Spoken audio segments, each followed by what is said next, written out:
আজকে যে অনুষ্ঠানে একত্রিত হয়েছি এটা সিরত সম্মেলন। নবীজির জীবনের দুইটি দিক, একটি হচ্ছে সুরত আর একটি হচ্ছে সিরত। সিরত অনুকরণীয় আর সুরত প্রশংসনীয়। সুরত ধারণ করার ক্ষমতা কোনো মানুষের নেই। শামাইলে তিরমিজির হাদিসগুলো যখন পড়তাম, হৃদয়ের আয়নায় একটা মূর্তি দাঁড় করিয়ে নিতাম, একটা অবয়ব দাঁড় করিয়ে নিতাম, একটা আকৃতি মনে মনে কল্পনায় ভাসিয়ে নিতাম। চাইতাম আমিও যদি এমন হতে পারতাম, কিন্তু যা হবার নয়। তিনি ছিলেন মধ্যম আকৃতির সুঠাম দেহের অধিকারী একটি মানুষ। তার চুলগুলো ছিল ঘাড় পর্যন্ত প্রলম্বিত, হালকা হালকা কুকড়ানো। তিনি যখন চুলের ভিতরে তৈল দিয়ে আছড়াতেন, মনে হতো মৃদুমন্দ ঢেউ দেখা যায়। তার কপাল ছিল চওড়া, ভ্রুগুলো ছিল জোড়া ভ্রু, ধনুকের মতো বাঁকা।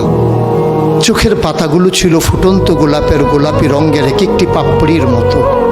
তিনি কখনো বা যখন চোখের পলক ফেলতেন, মনে হতো মৃদুমন্দ বাতাসে গোলাপ পাপড়ি যেন দোল খাচ্ছে। তার চোখের সাদা অংশ ছিল রক্তিমাভ সাদা, কালো অংশ ছিল কৃষ্ণ কালো। তার নাকটা ছিল খাড়া, নাকের ছিদ্রগুলো ছিল ছোট ছোট। নাকের নিচে ছিল সরু চিকন গোঁফ, গোঁফের নিচেই সেই গোলাপি রঙের ঠোঁট।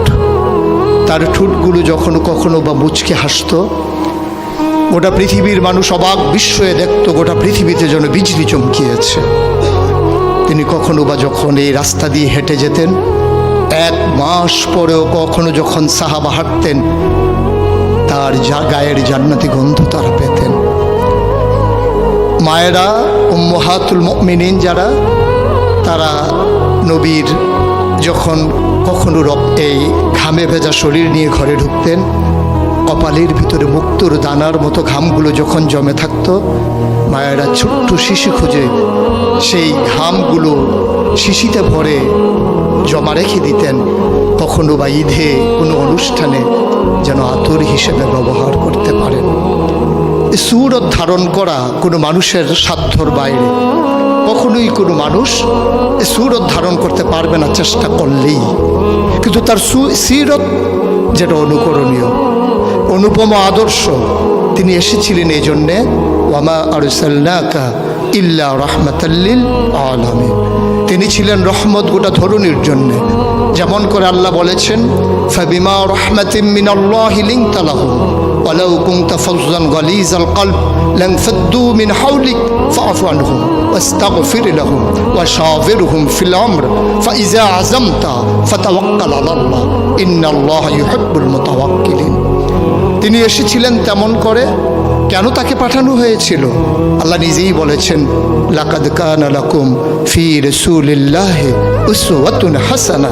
তিনি ছিলেন মডেল, তিনি ছিলেন আইডল, তিনি ছিলেন আইকন, তিনি ছিলেন অনুপম আদর্শ, তিনি ছিলেন উসওয়াতুন হাসানা। তিনি গোটা মানব জাতির জন্যে সকাল থেকে সন্ধ্যা, রান্নাঘর থেকে সংসদ ভবন, তার জীবনের ব্যক্তি জীবন, পারিবারিক জীবন, সমাজ জীবন, রাষ্ট্রীয় জীবন, অর্থনৈতিক জীবন, ইন্টারন্যাশনাল রিলেশন, সকল ক্ষেত্রে তিনি ছিলেন আদর্শ, তিনি ছিলেন মডেল, তিনি ছিলেন আইকন।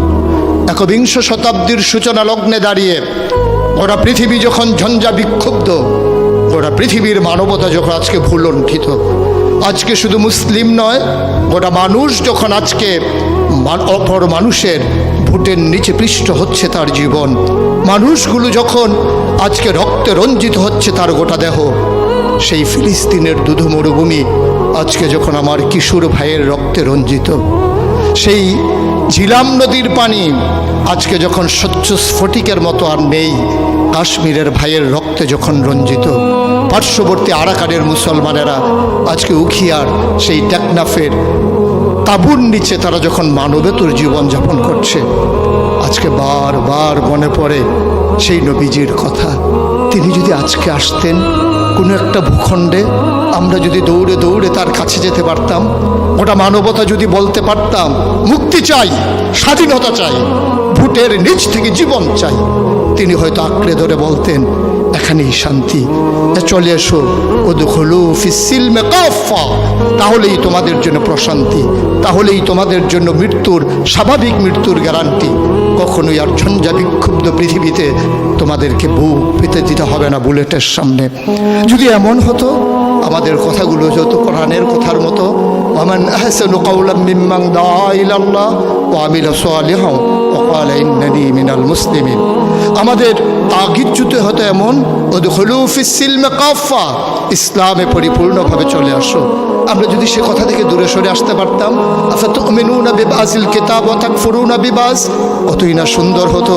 ভালোবাসা যদি এত হতো এমন যে নবীকে যেমন করে আল্লাহ তাবারক ওয়া তাআলা ভালোবাসার আধার বানিয়েছিলেন, ইবাদতে যদি আমরা হতে পারতাম এমন, আনতা আবুদাল্লাহা কাআন্নাকা তারাহু ফাইন লাম তাকুন তারাহু ফাইন্নাহু ইয়ারাক, আমরা যদি সফলতা এমন হতে পারতাম, কাদ আফলাহাল মুমিনুন আল্লাযীনা হুম ফি সালাতিহিম খাশিউন, আমরা যদি দীপ্ত শপথ গ্রহণ করতে পারতাম, ইন্না সালাতি ওয়া নুসুকি ওয়া মাহইয়ায়া ওয়া মামাতি লিল্লাহি রাব্বিল আলামিন, আমরা যদি নিজেদের কুরবানির নজরানা এভাবে পেশ করতে পারতাম, ইন্নাল্লাহা ইশতারা মিনাল মুমিনিনা আনফুসাহুম ওয়া আমওয়ালাহুম বিআন্না লাহুমুল জান্নাহ, সেই দীপ্ত শপথ জীবনে ধারণ করে আমরা যদি উমর বিন আব্দুল আজিজের মতো ক্ষমতা যখন তার মসনদে তাকে বসানো হলো, তিনি আস্তে করে ঘরে ঢুকলেন, তার বিবির সামনে গিয়ে বললেন, উত্তরাধিকার সূত্রে যে অলংকারগুলো পেয়েছো রেখেছো কোথায়?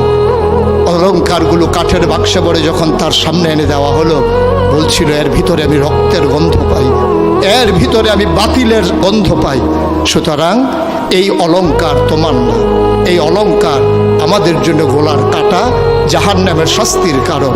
তিনি সবগুলো অলংকার রাষ্ট্রীয় কোষাগারে জমা দিয়ে চোখের পানি ফেলে দিয়ে বলেছিলেন, পূর্বপুরুষের দায় পরিশোধ করলাম, পূর্বপুরুষের দায় পরিশোধ করলাম। তিনি সেদিন বলেছিলেন, সবার ঘরে যেমন রান্না হবে আমার ঘরেও তেমন রান্না হবে। প্রিয় দ্বীনি ভাইয়েরা, প্রিয় আলেম ভাইয়েরা, আমি যদি এভাবে বলি, আজকে ১৫০০ বছর পরে আজকে আমাদেরকে স্বীকৃতি দিতে হবে কবি ফররুখের মতো।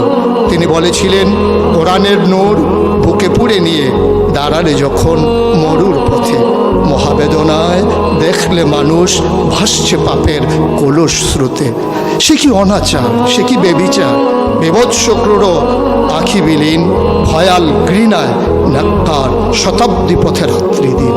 আসুন সবাই মিলে এক ঝঞ্ঝা বিক্ষুব্ধ পৃথিবীকে একটু ফুলময় করে দেই, একটু আনন্দঘন পরিবেশ করে দেই, ভবিষ্যৎ প্রজন্মের জন্যে আমরা একটা সুন্দর পৃথিবী বিনির্মাণ করি। আর এই সুন্দর পৃথিবী বিনির্মাণে ওলামায়ে কেরামের নেতৃত্বে যে সংগঠন আপনাদেরকে সামনে টানছে, হেরার দিকে নিয়ে যাচ্ছে, যে হেরার রশ্মির আলোতে আপনার জীবন, পরিবার, রাষ্ট্র, গোটা বিশ্ব, মনে রাখবেন আপনি কখনোই বাংলাদেশের সন্তান নন, আপনি বাঙালি নন, আপনি বাংলাদেশি নন, আপনার আসল পরিচয় ইন্নানী মিনাল মুসলিমিন, আমরা মুসলমান। ভূখণ্ডগতভাবে আমরা বাংলাদেশি, ভাষাগতভাবে আমরা বাঙালি, আর আমার আসল পরিচয় আমি যেখানেই থাকি আমার আল্লাহ এক, আমার কোরআন এক, আমার ক্যাবলা এক, আমার কাবা এক, আমার নবী মুহাম্মদুর রাসূলুল্লাহ সাল্লাল্লাহু আলাইহি ওয়াসাল্লাম তার নেতৃত্বে যেমন করে ১৫০০ বছর আগে মানুষগুলো একই পতাকায় ঐক্যবদ্ধ হয়েছিল, আজও তার রেখে যাওয়া আদর্শের ভিত্তিতে আসুন সকল ভেদাভেদ ভুলে সবাই এক হয়ে যায়। কওমি, সুন্নি, আলিয়া, নানান দলে বিভক্ত না থেকে আমরা সবাই মিলে বলি আমরা একই মায়ের সন্তান।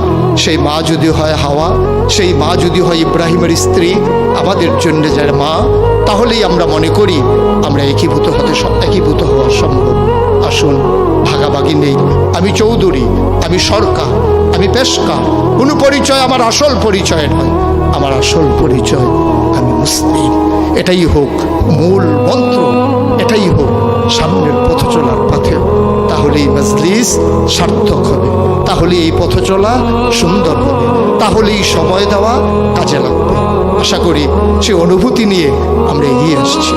আমরা নিজেদেরকে বিলিয়ে দিতে চাই জাতির বিনির্মাণে, আমরা নিজেদেরকে উৎসর্গ করতে চাই সুন্দর পৃথিবী নির্মাণে, তাহলেই সার্থকতা, তাহলেই সুন্দর।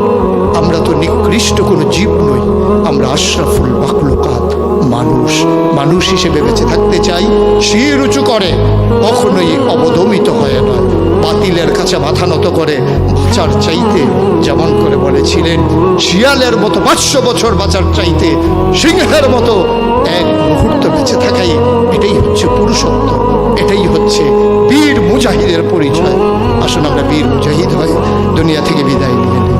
আল্লাহ তাবারক ওয়া তাআলা সবাইকে কবুল করুন।